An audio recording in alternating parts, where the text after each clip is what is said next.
अस्सलाम वालेकुम स्टूडेंट्स, कैसे हैं आप लोग। स्टूडेंट्स, आज हम एनर्जी बैंड थ्योरी का नेक्स्ट जो हाफ है वो पढ़ेंगे। एनर्जी बैंड थ्योरी की बुनियाद पर हम स्टूडेंट्स इंसुलेटर, कंडक्टर्स और सेमीकंडक्टर्स के दरमियान क्या फ़र्क है ये देखेंगे। ठीक है स्टूडेंट्स, अगर आपको याद हो तो फर्स्ट लेक्चर के एंड में हमने यही डिस्कस किया था कि कंडक्टर्स, सेमीकंडक्टर्स और इंसुलेटर्स में डिफरेंस हमने देखा था, लेकिन वो डिफरेंस जो था वो कंडक्टिविटी और रेजिस्टिविटी की बुनियाद पर हमने देखा था। तो पहले ज़रा उसको देख लेते हैं, फिर उसके बाद हम बैलेंस जो बैंड है, कंडक्शन बैंड है और फील्ड बैंड, इसकी बेसिस पे देखेंगे कि क्या डिफरेंस बन रहे हैं। ये स्टूडेंट्स, जैसे आपको नज़र आ रहा है कि हम लोगों ने कंडक्टर्स, सेमीकंडक्टर्स और इंसुलेटर्स की कंडक्टिविटी को डिस्कस किया था कि कंडक्टिविटी कंडक्टर्स की 10⁻+7 होती है ओहम इनवर्स मीटर इनवर्स, और रेजिस्टिविटी होती है 10⁻⁻7 ओहम मीटर। और इसी तरह से स्टूडेंट्स ये इसकी हो जाएगी हमारे पास सेमीकंडक्टर्स की 10⁻⁻6 से -4, और उसका जो रेसिप्रोकल ले लेंगे तो रेजिस्टिविटी आ जाएगी। यानी अगर हमें कंडक्टिविटी पता चल जाए तो हम रेजिस्टिविटी भी मालूम कर सकते हैं, और इसी तरह से अगर हमें रेजिस्टिविटी पता चल जाए तो हम कंडक्टिविटी भी मालूम कर सकते हैं। इंसुलेटर्स की जो है वो 10⁻⁻20 से -10 होती है कंडक्टिविटी, और रेजिस्टिविटी इसका रेसिप्रोकल होती है। तो स्टूडेंट्स, आप इन वैल्यूज़ पे गौर करें तो कंडक्टर्स और इंसुलेटर्स के दरमियान में जो वैल्यूज़ होती हैं कंडक्टिविटी की, वो सेमीकंडक्टर्स की होती हैं 10⁻⁻6 से -4। तो अगर हम इसको देखना चाहें स्टूडेंट्स, अगर मेरे पास एक स्केल हो तो आपको पता है कि 10 की पावर जो है ये माइनस इस तरफ हो रही हैं, तो ये -20 इस साइड पे आ जाएगा, फिर यहाँ पे 10⁻⁻10 आएगा, फिर यहाँ पर आगे जो है स्टूडेंट्स इधर आ जाएगा 10⁻+7। तो जो सेमीकंडक्टर्स की वैल्यूज़ हैं वो किसके दरमियान में लाई कर रही हैं, ये 10⁻⁻20 से 10⁻+7 के दरमियान में है, -6 से -4 के। तो इसका मतलब ये हुआ स्टूडेंट्स कि सेमीकंडक्टर्स की कंडक्टिविटी जो है वो इन बिटवीन होती है कंडक्टर्स एंड इंसुलेटर्स। अब हम देखते हैं स्टूडेंट्स कि क्या डिफरेंसेस हैं इन तीनों सॉलिड मटेरियल्स में on the basis of energy band theory. जी स्टूडेंट्स, तो चलते हैं अपने टॉपिक की तरफ। बिस्मिल्लाहिर्रहमानिर्रहीम, रब्बी ज़िदनी इल्मा। स्टूडेंट्स, एनर्जी बैंड थ्योरी में हम पढ़ चुके हुए हैं कि 3 तरह के बैंड्स होते हैं, फील्ड बैंड, वैलेंस बैंड और कंडक्शन बैंड, और इनके दरमियान में गैप्स होते हैं जिनको नाम दिया जाता है फॉरबिडन एनर्जी गैप्स का। इसमें जो है वो इलेक्ट्रॉन्स नहीं जा सकते, यानी इसको यूँ आप समझ लें कि नो गो एरिया होता है, इसमें इलेक्ट्रॉन्स नहीं रिसाइड कर सकते। तो इलेक्ट्रॉन्स या तो फील्ड बैंड में होते हैं, या वैलेंस बैंड में होते हैं, या कंडक्शन बैंड में। इन बैंड्स में इनकी प्रेजेंस अल्टीमेटली ज़रूर हो जाती है। और फॉरबिडन एनर्जी गैप जो है स्टूडेंट्स, इसको हम लोग FEG से भी रिप्रेजेंट करते हैं। तो जहाँ पे अब मैं FEG रिप्रेजेंट करूँ, इसका मतलब आप समझ लीजिएगा फॉरबिडन एनर्जी गैप इसका मतलब है। और जहाँ पे फील्ड बैंड लिखा होगा F.B लिख देंगे, F stand for field and B stand for band. Valence band के लिए V.B लिख दूंगी, और कंडक्शन बैंड के लिए C.B लिख दूंगी। तो चलते हैं स्टूडेंट्स, इंसुलेटर्स को देखते हैं एनर्जी बैंड थ्योरी की बेसिस पर। अच्छा, एक और अहम बात इसमें, जो हम लोग एनर्जी बैंड थ्योरी की बुनियाद पर इन तीनों सॉलिड मटेरियल्स को डिस्कस करेंगे, तो इसमें फील्ड बैंड का कोई कंट्रीब्यूशन नहीं होगा। क्या वजह है इसकी वजह स्टूडेंट्स ये है कि फील्ड बैंड में चूंकि तमाम के तमाम शेल्स जो हैं वो फील्ड होते हैं, ऑक्यूपाइड होते हैं, जितने रिक्वायर्ड इलेक्ट्रॉन्स होते हैं उतने ही मौजूद होते हैं, इसलिए वो कंडक्शन प्रोसेस में इलेक्ट्रॉन्स, फील्ड बैंड के इलेक्ट्रॉन जो हैं कोई रोल प्ले नहीं करते।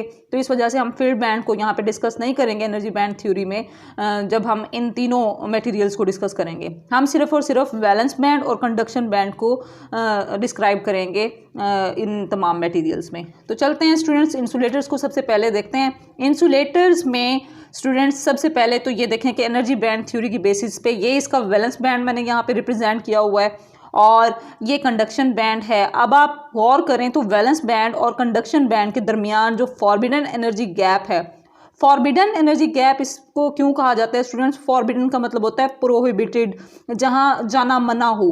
तो इसका मतलब ये है कि ये गैप जो है वो बहुत ज़्यादा लार्ज गैप है, ज़्यादा गैप होने की वजह से स्टूडेंट्स यहाँ पे अगर फ़र्ज़ करें कि इलेक्ट्रॉन्स मौजूद हैं तो इलेक्ट्रॉन्स को कंडक्शन बैंड में जाने के लिए इतना हाई एनर्जी गैप जो है वो फिल करना होगा, तभी जाके वो जंप कर सकते हैं और कंडक्शन बैंड में जा सकते हैं। इसकी मिसाल स्टूडेंट्स आप यूँ ले लें कि अगर आप एक रेस में हिस्सा ले रहे हैं और रेस में अगर यहाँ पर एक छोटी सी हर्डल है तो उसको आप ईज़िली जो है वो अगर जंप करके कवर अप कर सकते हैं। लेकिन अगर बहुत ज़्यादा बड़ी हर्डल रख दी जाए, रुकावट रख दी जाए, तो इसका मतलब ये है कि आप उस रुकावट को उसी सूरत में पूरा कर सकते हैं ना, पार कर सकते हैं जब आपके पास उतनी एनर्जी होगी। तो इन इलेक्ट्रॉन्स के पास इतनी हाई एनर्जी नहीं होती कि वो इतने बड़े एनर्जी गैप को जंप कर सकें और फिर कंडक्शन बैंड में जा सकें। तो इसलिए स्टूडेंट्स अपेरेंटली जैसा कि यहाँ पे नज़र आ रहा है, और चूंकि हम इंसुलेटर्स को ऐसे मटेरियल्स कहते हैं जो बिल्कुल भी इलेक्ट्रिक करंट को पास नहीं होने देते या जिनकी रेजिस्टिविटी जो है वो बहुत ज़्यादा हाई होती है और कंडक्टिविटी बहुत कम होती है, तो इस वजह से स्टूडेंट्स ये याद रखिएगा कि इनका वैलेंस बैंड जो है ये कम्प्लीटली फिल्ड होता है और कंडक्शन बैंड जो है वो एम्प्टी होता है। क्यों एम्प्टी होता है? क्योंकि स्टूडेंट्स इसमें कंडक्शन इलेक्ट्रॉन्स होते ही नहीं हैं, फ्री इलेक्ट्रॉन्स नहीं होते जो कंडक्ट करवा सकें। इसी वजह से ये तो हो जाएगा सारा का सारा खाली, ठीक है, और ये जो है ये कम्प्लीटली फील्ड होगा। अब ये जब कम्प्लीटली फील्ड होगा तो इसमें से इलेक्ट्रॉन्स को बहुत मुश्किल हो जाएगी यहाँ से इस लेवल तक जंप करने के लिए हाई एनर्जी गैप की वजह से। तो इसमें स्टूडेंट्स आप इसके डिस्क्रिप्शन में लिख देंगे वैलेंस बैंड कम्प्लीटली फील्ड होता है, कंडक्शन बैंड एम्प्टी होता है, और जो एनर्जी गैप होता है वो स्टूडेंट बहुत ज़्यादा हाई होता है और ग्रेटर देन 3 इलेक्ट्रॉन वोल्ट होता है नॉर्मली। ये आप याद रखिए, ऑब्जेक्टिव में भी पूछा जा सकता है आप लोगों से। और अभी हम डिस्कस कर रहे थे कंडक्टिविटी और रेजिस्टिविटी को भी, तो यहाँ पे स्टूडेंट्स कंडक्टिविटी जो है वो इसकी स्मॉल होती है, कंडक्ट इतनी अच्छी तरह से नहीं कर सकते, बहुत कम होती है, और रेजिस्टिविटी बहुत ज़्यादा लार्ज होती है। और कंडक्टिविटी को भी मैं पहले एक्सप्लेन कर चुकी हूँ, मटेरियल की वो प्रॉपर्टी जिसकी वजह से वो इलेक्ट्रिक करंट को अलाउ करती है कि वो उसमें से पास कर सके। और रेजिस्टिविटी क्या होती है? उसकी रेजिस्टेंस वो प्रॉपर्टी होती है जिसकी वजह से वो किसी भी कोई भी मटेरियल अपने अंदर से इलेक्ट्रिक करंट को पास ना होने दे। तो ये स्टूडेंट्स रेजिस्टिविटी लार्ज हो जाएगी, कंडक्टिविटी स्मॉल। और स्टूडेंट्स ये तो हो गई ना इंसुलेटर्स की explanation on the basis of energy band theory. अब हम देखेंगे कंडक्टर्स में, तो ये इसका वैलेंस बैंड है, ये इसका कंडक्शन बैंड है। चूंकि ये कंडक्टर्स हैं, इनमें से इलेक्ट्रिसिटी पास हो सकती है, कंडक्ट हो सकती है। इसका मतलब ये है कि इसमें कुछ ना कुछ जो है वो कंडक्शन इलेक्ट्रॉन्स मौजूद होंगे, फ्री इलेक्ट्रॉन्स मौजूद होंगे। तो इसका मतलब ये है कि इसका वैलेंस बैंड भी थोड़े बहुत इलेक्ट्रॉन्स रखता होगा और कंडक्शन बैंड भी थोड़े बहुत फ्री इलेक्ट्रॉन्स रखता होगा। इस वजह से यहाँ पे मैंने लिखा हुआ है कि वैलेंस बैंड पार्शली फील्ड होता है और कंडक्शन बैंड भी क्या होता है? पार्शली फील्ड होता है कंडक्टर्स के केस में। और स्टूडेंट्स कंडक्शन बैंड और वैलेंस बैंड यहाँ पे आप देखेंगे, मैंने ग्रीन कलर की लाइन से रिप्रेजेंट किया हुआ है कि ये दोनों बैंड्स जो हैं ओवरलैप कर रहे होते हैं। ओवरलैप का क्या मतलब है? कि ये बिल्कुल एक दूसरे को के ऊपर लाई कर रहे होते हैं, जिसकी वजह से इलेक्ट्रॉन्स के लिए बहुत आसान हो जाता है। एनर्जी गैप ना होने की वजह से वो ईजिली जो है वो इधर से उधर वैलेंस बैंड से कंडक्शन बैंड जा सकते हैं। तो इसका मतलब ये है स्टूडेंट्स के एनर्जी गैप की अगर हम यहाँ पे बात करें तो फॉरबिडन एनर्जी गैप यहाँ पे नहीं है, तो इसलिए हम लिखेंगे ये तकरीबन 0 इलेक्ट्रॉन वोल्ट होता है। ये वैल्यू आप याद रखिएगा, ऑब्जेक्टिव में पूछी जा सकती है आप लोगों से। फिर कंडक्टिविटी इनकी बहुत ज़्यादा लार्ज होती है क्योंकि यही तो वो मटेरियल्स हैं जो इलेक्ट्रिक करंट को पास होने देते हैं, और रेजिस्टिविटी इनकी स्मॉल होती है। तो याद रखिए, अगर आपको कंडक्टिविटी पता चल जाए तो रेजिस्टिविटी उसका रेसिप्रोकल होती है, तो ये लार्ज है तो ये स्मॉल हो जाएगी। ठीक हो गया, ये तो हो गया जी कंडक्टर्स का behaviour on the basis of energy band theory. तो ये स्टूडेंट्स ये एनर्जी बैंड डायग्राम है, ये आप लोगों ने इस तरीके से बनानी है और यहाँ पे ये शो करके बताना है आप लोगों ने कि ये जो ओवरलैपिंग हो रही है इसका क्या मतलब है। इसका मतलब ये है कि एनर्जी गैप नहीं है, 0 है, और इलेक्ट्रॉन जो हैं वो ईजीली जंप करके जा सकते हैं कंडक्शन बैंड में इन केस ऑफ कंडक्टर्स। और उसके बाद स्टूडेंट्स नेक्स्ट हमारे पास जो मटेरियल्स होते हैं वो होते हैं सेमीकंडक्टर्स। अब सेमीकंडक्टर्स इनको हम पहले भी डिफाइन कर चुके हैं, ये इस तरह के मटेरियल्स होते हैं जिनकी कंडक्टिविटी जो है वो इन बिटवीन होती है कंडक्टर्स एंड इंसुलेटर्स। यानी इसका मतलब ये हुआ कि ये ऐसे मटेरियल्स हैं जो कभी कंडक्टर्स के तौर पे बिहेव करते हैं और कभी इंसुलेटर्स के तौर पे बिहेव करते हैं। अब इसका क्या मतलब है कि ये कभी कंडक्टर्स बन जाते हैं और कभी इंसुलेटर्स। तो स्टूडेंट्स ज़रा इसको देखते हैं कि कभी कभार ऐसा होता है कि इसका वैलेंस बैंड जो है ये कम्प्लीटली फिल्ड होता है। वैलेंस बैंड स्टूडेंट्स क्या होता है इसका, कम्प्लीटली फिल्ड।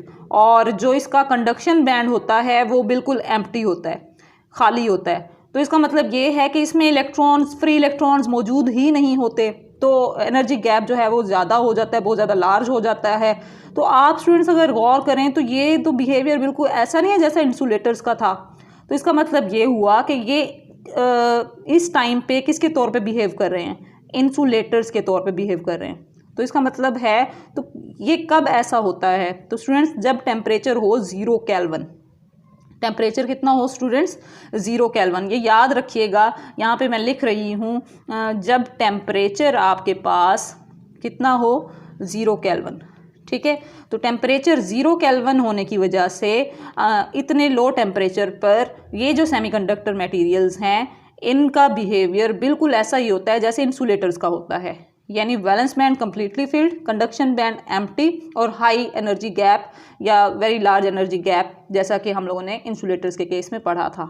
और इसी तरह से स्टूडेंट्स जब टेम्परेचर बढ़ता जाता है तो अब इलेक्ट्रॉन्स, यहाँ पे जो वैलेंस बैंड में मौजूद इलेक्ट्रॉन्स हैं इनमें से चंद इलेक्ट्रॉन्स के पास इतनी एनर्जी आ जाती है कि वो फ़ौरन से क्या करते हैं, इस एनर्जी गैप को जंप कर जाते हैं और फिर किधर शिफ्ट हो जाते हैं, कंडक्शन बैंड में, चंद एक इलेक्ट्रॉन्स।